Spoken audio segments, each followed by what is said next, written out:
Hello everyone. First of all, happy Holi to all of you. Now welcome to all of you at your own YouTube channel Physics Math Solution. हमने हमारी last video में कहा था जिसमें हमने किया था TIR यानी टोटल इंटरनल रिफ्लेक्शन भी हम हमारी नेक्स्ट वीडियो में इसकी एप्लीकेशंस करेंगे। तो चलो बच्चों आज हम करते हैं इसकी एप्लीकेशन।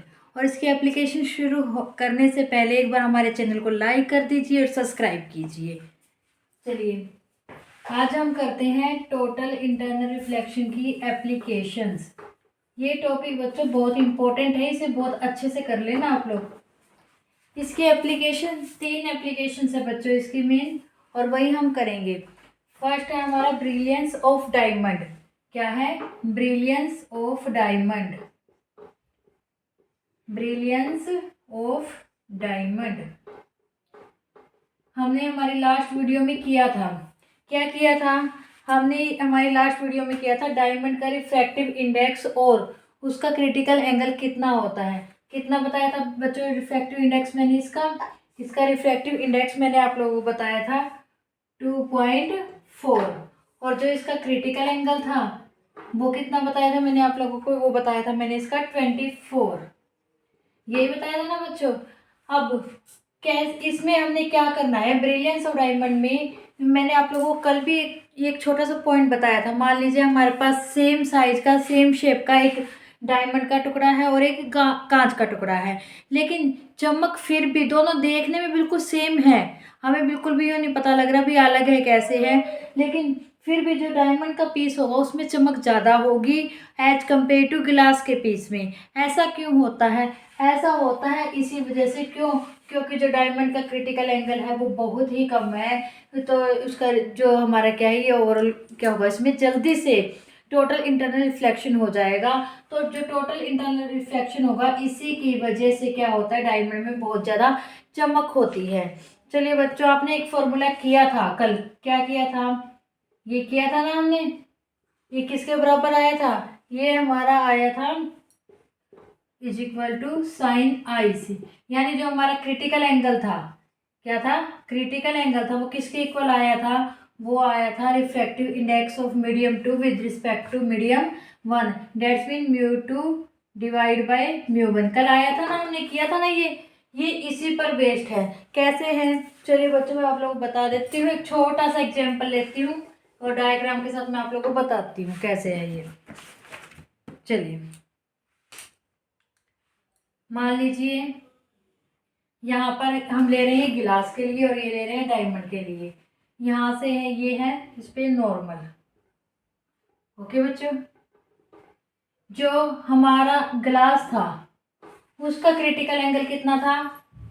42 डिग्री का, यानी 42 पर क्रिटिकल एंगल बन रहा था। और जो हमारा डायमंड है ये किसके लिए ले रहे हैं हम? डायमंड के लिए। हम यहाँ पे यही बताएंगे भी डायमंड में चमक ज़्यादा होती है। क्यों? इसका जो क्रिटिकल एंगल था वो कितना है? 24, और यहाँ पर इसका क्या बन रहा था? Critical angle. इससे मान लीजिए एक रेडिएशन इससे कुछ पहले जा रही है, वो जो एंगल है वो 42 से कम है, तो क्या होगा? तो वो रेडिएशंस में क्या होगा? कुछ ना कुछ रिफ्लेक्शन आएगा। कितनी भी रेडिएशन इससे पहले जाएगी 42 से कम के एंगल पे जाएगी, उनमें क्या होगा? कुछ ना कुछ रिफ्लेक्टिव एंगल आएगा हमारा। सिमिलरली हम इसके केस में बोल सकते हैं 24 से पहले हमारी जितनी भी रेडिएशन जाएगी, दैट्स मीन 24 के एंगल से कम एंगल पर जो इंसिडेंस होगी तो वो क्या होगी? किसी ना किसी एंगल से रिफ्लेक्ट हो जाएगी। लेकिन जो भी हमारी रेडिएशन यहाँ पर 42 के एंगल से अबव पर जाएगी, जो भी 42 से अबव पर जाएगी उसका क्या हो जाएगा? टोटल इंटरनल रिफ्रैक्शन हो जाएगा, यानी कि वो डेंसर मीडियम में वापस आ जाएगी। क्या करेगी? वो डेंसर मीडियम में वापस आ जाएगी। इस तरह से जितनी भी रेडिएशंस होगी वो क्या करेगी? उसी मीडियम में वापस हो जाएगी रिफ्लेक्ट होकर। इसमें भी क्या होगा? 24 से ज़्यादा के एंगल पर जितनी भी रेडिएशंस हमारी इंसिडेंट होगी वो क्या करेगी? उसी मीडियम में आफ्टर रिफ्लेक्शन क्या हो जाएगी? वापस आ जाएगी। तो यहाँ पर हमने क्या देखा? यहाँ पर हमने देखा जो वो इसका मतलब अगर हम एक एक एंगल लेते हैं, मान लीजिए ये 41 पे है, 40 पे है, 39 पे, अप टू में ऐसे लेके, तो यहाँ पर ऐसे 42 रेडिएशंस हो जाएगी। कितनी? एक तरह से 42 रेडिएशंस हो जाएगी जिन पर TIR नहीं हुआ। क्या हुआ? नहीं हुआ। और यहाँ पर क्या है? ओनली 24 एडिशंस पर TIR नहीं हुआ। ओके बच्चों, इसका मतलब क्या है? यहाँ पर जिन रेडिएशंस पर टोटल इंटरनल रिफ्लेक्शन हुआ वो कितनी हो गई? वो बाकी हो गई। कितनी हो गई? 76 हो गई। और इस केस में कितनी हो गई हमारी? इसमें 48 हो गई। इसका मतलब जितना ज़्यादा टोटल इंटरनल रिफ्लेक्शन होगा उतनी ही ज़्यादा क्या हो जाएगी? उसके अंदर चमक होती है। जितनी ज़्यादा टोटल इंटरनल रिफ्लेक्शन होगा उतनी ही ज़्यादा किसी भी चीज़ के अंदर चमक होती है। जितना कम होगा उतनी ही चमक कम होगी। यही रीजन है जो डायमंड का टुकड़ा है, जो डायमंड का पीस है, उसमें चमक ज़्यादा होती है। क्यों? क्योंकि उसका क्रिटिकल एंगल बहुत छोटा होता है। और जो हमारा कांच का सेम पीस है, ग्लास पीस भी हमने सेम ले रखा है, लेकिन फिर भी उसमें इतनी चमक नहीं है। क्यों? क्योंकि एक छोटा सा, और मैं आपको डायग्राम से बताती हूँ। जैसे कि मान लीजिए कोई भी ये लगा लीजिए, कोई भी डायमंड का पीस है हमारे पास, यहाँ पर कोई भी रेडिएशंस है इस पे ऊपर फॉल की है, तो क्या होगा? यहाँ से जैसे कि इस पे स्ट्राइक हुआ तो यहाँ पे क्या हमारा नॉर्मल से क्या करेगी? ये ऐसे बेंट हो जाएगी। फिर मान लीजिए यहाँ पर नॉर्मल है, फिर लगा लीजिए ये ऐसे चली गई। फिर यहाँ पर नॉर्मल है, ये यहाँ से ऐसे चली गई। फिर यहाँ पर नॉर्मल है, ये मान लीजिए ऐसे आ गई। डेट्स मीन जो डायमंड है, डायमंड के केस में क्या होगा? जो ये रेडिएशंस है ये रेयर मीडियम में जा ही नहीं पाएगी, इतना ज़्यादा कम होगा यहाँ पर। डेट्स मीन इनका अंदर ही अंदर TIR, टोटल इंटरनल रिफ्लेक्शन होता रहेगा। और अंदर ही अंदर जितना ज़्यादा रिफ्लेक्शन होगा वो उतनी ज़्यादा चमक होगी। अगर अब्जॉर्प्शन होता है कहीं पे थोड़ा बहुत लाइट का तो उतनी चमक कम हो जाती है। गिलास के केस में क्या होता है? 42 रेडिएशंस ऐसी होती है जो अब्जॉर्ब करती है लाइट को, और इसके केस में क्या होता है? बहुत ही कम होती है, यानी 24 होती है। बाकी क्या है? रिफ्लेक्ट कर रही है, और जो चीज़ रिफ्लेक्ट होती है वही तो हमें दिखाई देती है। जानते हो ना बच्चों? तो यही रीजन है भी डायमंड में चमक ज़्यादा होती है। चलिए हम नेक्स्ट एप्लीकेशन करते हैं इसकी, मिराज। क्या है वो? मिराज।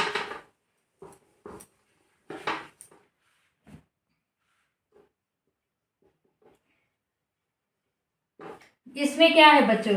इसमें ये है हमें कई बार ये ऐसे लगता है, हम कहीं पर भी किसी भी चीज़ की शेडो देखते हैं, मान लीजिए किसी भी प्लांट की हमने शेडो देख रही है, तो वो कहाँ बनती है? जमीन पर बनी हुई दिखाई देती है, लेकिन हमें कई बार यूँ लगता है भी वहाँ पर पानी है। ऐसा खासकर कब होता है? समर डेज में। ऐसा क्यों होता है वही हम इसमें पढ़ेंगे। चलिए मान लीजिए ये क्या है? हमारा अर्थ का सरफेस है। क्या है ये? कोई अर्थ का सरफेस है। यहाँ पर मान लीजिए कोई भी एक प्लांट है। ओके बच्चों, क्या है? यहाँ पे प्लांट है। ये मान लीजिए अर्थ के सरफेस से कुछ लेयर में बना रही हूँ। ओके, तो यहाँ पर क्या है? हमें पता है अर्थ के सरफेस पर क्या होता है? बहुत ज़्यादा गर्मी के दिनों में क्या होता है? बहुत ज़्यादा ये गर्म होता है, हॉट होता है। तो इसका मतलब एनवायरनमेंट से जो भी पार्टिकल क्या करेंगे? इससे स्ट्राइक करेंगे, इस लेयर से। डेट्स मीन यहाँ से अर्थ से स्ट्राइक करेंगे तो क्या होगा? वो गर्म होने पर क्या होगा? उन्हें हीट मिल जाएगी। हीट मिलने से क्या होगा? उनमें काइनेटिक एनर्जी आ जाएगी। काइनेटिक एनर्जी आने से क्या होंगे? वे ऊपर की तरफ ऐसे जंप करेंगे। डेट्स मीन जो हमारे नीचे की लेयर होगी, नीचे की परत होगी, उसमें क्या होगा? यहाँ पे नंबर ऑफ मॉलिक्यूल्स क्या हो जाएंगे? कम हो जाएंगे। और जो ऊपर होंगे वो क्या होंगे? नंबर ऑफ मॉलिक्यूल्स इंक्रीज हो जाएंगे। कैसे इंक्रीज होंगे? क्यों? क्योंकि यहाँ से क्या है? मॉलिक्यूल्स जो होंगे एनर्जी लेंगे तो काइनेटिक एनर्जी इंक्रीज हो जाएगी। काइनेटिक एनर्जी क्या है? मूवेबल एनर्जी होती है, तो उसको मूव करवा देगी ऊपर की साइड। इसका मतलब क्या होगा? ऊपर की साइड क्या होगा बच्चों? डेंसिटी, मॉलिक्यूल्स की डेंसिटी क्या हो जाएगी? इंक्रीज हो जाएगी। और डाउन में क्या होगा? डिक्रीज हो जाएगी। क्यों? नीचे की तरफ क्या होंगे? नंबर ऑफ मॉलिक्यूल्स कम हो जाएंगे, क्योंकि वो ऊपर की तरफ मूव कर रहे हैं, और ऊपर क्या आ जाएंगे? ज़्यादा हो जाएंगे। अब अगर ऊपर की तरफ ज़्यादा है, इसका मतलब क्या है? हमारा ऊपर की तरफ कैसा मीडियम आ जाएगा? डेंसर मीडियम आ जाएगा। और नीचे की तरफ कैसा मीडियम बन जाएगा? वो रेयर मीडियम बन जाएगा। अब मान लीजिए कोई भी व्यक्ति है, यहाँ से क्या कर रहा है, इस पेड़ को देख रहा है, इस पेड़ को देख रहा है, तो इस पेड़ से जो भी रेडिएशंस आ रही है, ये जरूरी नहीं है भी वहाँ पे लाइट रखी है हमारी उसकी लाइट आएगी। हम किसी भी ऑब्जेक्ट को देख रहे हैं तो उससे कुछ ना कुछ रेडिएशन आ रही है। मान लीजिए यहाँ से कोई रेडिएशन आ रही है, वो ऐसे यहाँ पर इस सरफेस के ऊपर स्ट्राइक की है, स्ट्राइक की है, तो यहाँ पर हम एक नॉर्मल ड्रॉ कर लेते हैं। इस रेडिएशन को जाना तो ऐसे चाहिए था, लेकिन ये चली कैसे जाती है, ऐसे, यानी कि यहाँ पर जो एंगल इंसिडेंस था इसके रिस्पेक्ट में यहाँ पे एंगल आर बन जाता है। फिर क्या करते हैं, दूसरी वाली डिश इस पे लेयर पे स्ट्राइक करती है, दूसरी लेयर पे स्ट्राइक करती है, तो फिर से हम यहाँ पे नॉर्मल ड्रॉ कर सकते हैं। इसको जाना ऐसे चाहिए था, लेकिन ये जाती ऐसे है। सिमिलरली अगर हम ऐसे करते जाएं, मान लीजिए यहाँ पर भी किया हमने, ये जानी ऐसे चाहिए थी लेकिन चली ऐसे जाती है, तो एक केस ऐसा आएगा जिसमें ये रेडिएशंस ऐसे जाएगी, यानी जब ऐसे चली जाएगी तो क्या होगा, वहाँ पे उसका क्रिटिकल एंगल क्रिएट होगा, और उसके बाद जो भी एंगल ऑफ इंसिडेंस इसका बनेगा वो एंगल ऑफ इंसिडेंस इस क्रिटिकल एंगल से क्या होगा, बड़ा होगा, तो रेडिएशंस क्या करेगी, वो ऐसे चली जाएगी, ऐसे आएगी, तो क्या करेगा, उसी मीडियम में वो रिफ्लेक्ट हो जाएगी, क्या करेगी, उसी मीडियम में रिफ्लेक्ट हो जाएगी। और जो रिफ्लेक्टेड रेडिएशन होगी आफ्टर द क्रिटिकल एंगल, जो क्रिटिकल एंगल से भी बड़े एंगल पे जब इंसिडेंस कर रही है, यही तो हमने पढ़ा TIR में, तो जब वो रिफ्लेक्ट होएगी, रिफ्लेक्ट होने पर मान लीजिए वो रेडिएशंस हमारी कहीं यहाँ मिल रही है, जरूरी तो नहीं है एक ही रेडिएशन, बहुत सारी हजारों रेडिएशंस होती है, तो मान लीजिए यहाँ से कहीं 2-3 रेडिएशन मिल आ रही है, और वो हम अगर उनको पीछे बढ़ाए इमेजिनरी, तो कहाँ, मान लीजिए यहाँ कहीं वो आपस में स्ट्राइक कर रही है, बहुत सारी रेडिएशंस आ रही है, वो आपस में क्या कर रही है, यहाँ पर मिल रही है। अगर हम इन्हें पीछे बढ़ाएं और पीछे बढ़ाते हैं, तो जहाँ पर ये मिलेगी वहीं पर क्या होगी, हमें इस पेड़ की इमेज, इस प्लांट की इमेज दिखाई देगी, इमेज दिखाई, यानी जो हमारी आँख है, हमारी आँख इसकी इमेज को यहाँ देख रही है। और आप लोगों को पता है ये इमेज जो होती है वो अर्थ के सरफेस के नीचे होती है, कहाँ होती है, अर्थ के सरफेस के नीचे।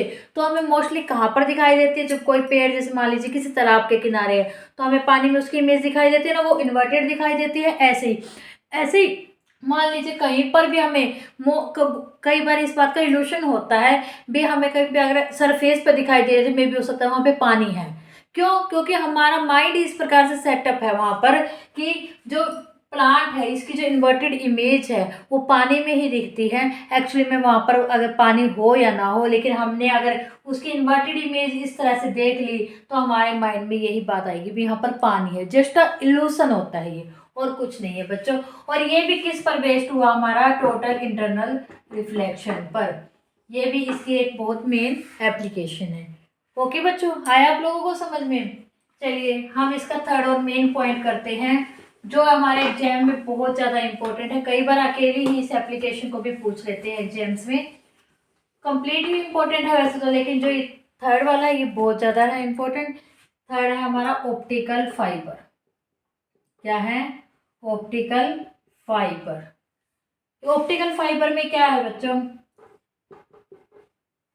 ऑप्टिकल फाइबर ये एक बहुत ही पतली सी ट्यूब होती है, बिल्कुल किस चीज़ की, ट्रांसपेरेंट गिलास की, किसकी, ट्रांसपेरेंट गिलास की। अब इसमें क्या होता है, जब इस गिलास में से कोई भी रेडिएशन पास होगी, आप तो कहोगे इसमें से क्या होगा, रेडिएशन बाहर ही निकल जाएगी क्योंकि ट्रांसपेरेंट गिलास है। नहीं बच्चों, ऐसा नहीं होता, यही तो हम इसमें करेंगे, यही तो हमें इस टॉपिक में करना है। क्यों, क्योंकि ऑप्टिकल फाइबर क्यों यूज किया गया किसी भी रेडिएशन के ट्रांसफर, ताकि इसमें सिक्योरिटी ज़्यादा से ज़्यादा हो, हमें क्या है, सिग्नल ज़्यादा से ज़्यादा बहुत अच्छे से मिल सके, इसमें क्या है, एब्जॉर्प्शन कम से कम हो, रिफ्लेक्शन मैक्सिमम होता है। चलिए कैसे होता है कैसे नहीं, इसका मतलब ये है अभी कोई भी, जैसे कि पहले हम ये ले सकते हैं, अभी कहीं पे भी क्या होता था, कोई भी मान लीजिए कहीं से FM से या कुछ भी लगा लीजिए, कोई भी सिग्नल भेजे गए हैं तो कहीं पे भी कैसे भी कनेक्ट कर लेते हैं। लेकिन इस केस में हम नहीं चाहते भी कोई भी हमारी लाइट का बीच में से कहीं से भी कट लगे, या डेट्स में कट लगने से मतलब यह है कोई भी बीच में से इस लाइट को हमारी रेडिएशंस को एब्जॉर्ब कर ले। हम अगर ये कह रहे हैं हमारी 100% रेडिएशन जा रही है तो हमें मोस्टली 100% ही मिले, कोई भी बीच में इसका कहीं से भी हमारे पास लॉस ना हो। कैसे होता है इसको, मान लीजिए कोई ऑप्टिकल फाइबर है हमारा, क्या है, ऑप्टिकल फाइबर है, तो ये किसका बना हुआ है, ट्रांसपेरेंट ग्लास का। अब इस पे क्या है, हमने एक और ट्रांसपेरेंट गिलास की क्या की हुई है, कोडिंग की हुई है, मतलब इसके ऊपर परत चढ़ा रखी है एक और, वो भी किस चीज़ की है, ट्रांसपेरेंट गिलास की है। आप लोग कहोगे तो वो भी ट्रांसपेरेंट की है, फिर तो इसमें से लाइट ऑब्वियसली निकल जाएगी, निकल जाएगी। लेकिन बच्चों ऐसा नहीं है। क्यों नहीं है? चलिए पहले तो मैं आप लोगों को बता देती हूँ, इसका नाम होता है केयर। क्या है इसका नाम? कोर। और इसका जो हमारी ऊपर चढ़ाई हुई परत है, इसका नाम है क्लेडिंग। ओके बच्चों, क्या है इसका नाम? क्लेडिंग। जो हमारी इंटरनल परत होती है, जो इसका रिफ्रैक्टिव इंडेक्स मान लीजिए μ1 है, और इसका मान लीजिए क्या है, μ2 है। और जो ये हमारा रिफ्रैक्टिव इंडेक्स है, इसका बहुत ज़्यादा होता है एज कम्पेयर टू क्लैडिंग का जो रिफ्रैक्टिव इंडेक्स है, यानी बाहर वाली जो परत है हमारी, इसका रिफ्रैक्टिव इंडेक्स बहुत ज़्यादा होता है एज कम्पेयर टू कोर। जो इसका मतलब क्या होगा, जिसका रिफ्लेक्टिव इंडेक्स कम होगा वो क्या होगी, बहुत ज़्यादा डेंस होगी। क्या होगी? वो बहुत ज़्यादा डेंस होगी। इसका मतलब क्या है, जो कोर है यानी इंटरनल वाली हमारी जो लेयर है, वो क्या है, बहुत ही ज़्यादा डेंस है। इतनी ज़्यादा डेंस है कि इसका क्रिटिकल एंगल भी बहुत छोटा बनेगा। मान लीजिए कोई भी रेडिएशन यहाँ से आ रही है, यहाँ से आई, इसे स्ट्राइक की तो क्या हुआ, यहाँ पे मान लीजिए कोई नॉर्मल है, स्ट्राइक करके वो यहाँ पर आ गई। फिर से यहाँ से मान लीजिए कोई नॉर्मल है, फिर से ये इंसिडेंस बन गई, ये रिफ्लेक्टेड हो गई, यहाँ पर आ गई। फिर से यहाँ पे नॉर्मल ड्रॉ कर लीजिए, ये इंसिडेंट हो गई, ये रिफ्लेक्टेड हो गई। तो हम यहाँ देख रहे हैं इसकी बार बार रिफ्लेक्टेड हो रही है। तो इस केस में हम ये कह सकते हैं, जो इसका क्रिटिकल एंगल है वो 10 डिग्री से भी छोटा होगा। किससे होगा? बहुत ही ज़्यादा छोटा होगा, बहुत ज़्यादा छोटा होगा। तभी तो क्या होगा, तभी तो इसमें टोटल इंटरनल रिफ्लेक्शन होगा। हम यहाँ पर देख रहे हैं कंटिन्यूसली सिर्फ इसमें रिफ्लेक्शन हो ही जा रहा है। इसमें क्या है, कहीं पर भी अब्जॉर्प्शन नहीं शो हो रही।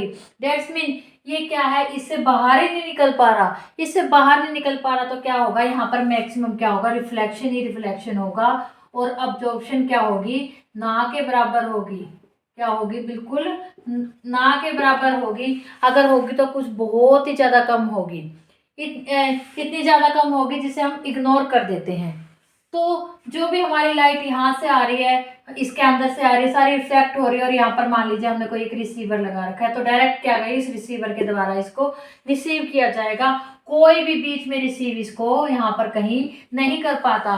क्यों? क्योंकि इसमें अब्जॉर्प्शन का तो कहीं सिस्टम ही नहीं आ रहा। भी जो कोई बीच में से इसे अब्जॉर्ब करेगा, सारा एक का काम तो यहाँ पर हो रहा है।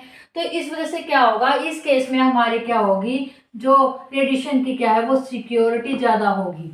इसमें हमें मैक्सिमम रिफ्लेक्शन मिल पाएगा। तो ये किस पर बेस्ड है, ये TIR पर ही बेस्ड है। समझ में आई बच्चों? ये ऑप्टिकल फाइबर एक ट्रांसपेरेंट मीडियम की बिल्कुल ही पतली सी, कितनी पतली मैं बताऊंगा आप लोगों को, हमारा बाल होता है ना जो, बिल्कुल उससे भी पतली ही लगा के चलिए, या फिर आप जैसे बाल को इमेजिन कर सकते हो कितना पतला, उतनी पतली होती है, बिल्कुल ही पतली सी ट्यूब होती है। और उसके ऊपर ये कोडिंग की गई है। अब इस ऑप्टिकल फाइबर को यूज करने का फ़ायदा क्या है? सबसे बड़ा फ़ायदा तो ये है, इसमें हम किसी भी फ्रीक्वेंसी की रेडिएशंस को क्या करते हैं, इसके अंदर भेज सकते हैं, सेंड कर सकते हैं किसी भी फ्रीक्वेंसी की रेडिएशन को। जैसे कि मान लीजिए हमारी बहुत सारे तारे हैं, बहुत सारे तारों में हम अलग अलग फ्रीक्वेंसी की रेडिएशन को भेजते हैं, अलग। तो इसमें क्या, ये बहुत सारे तारों का काम एक साथ कर रहे हैं। इसमें एक साथ कई रेडिएशंस भी भेज सकते हैं। क्या कर सकते हैं, एक साथ कई भी भेज सकते हैं।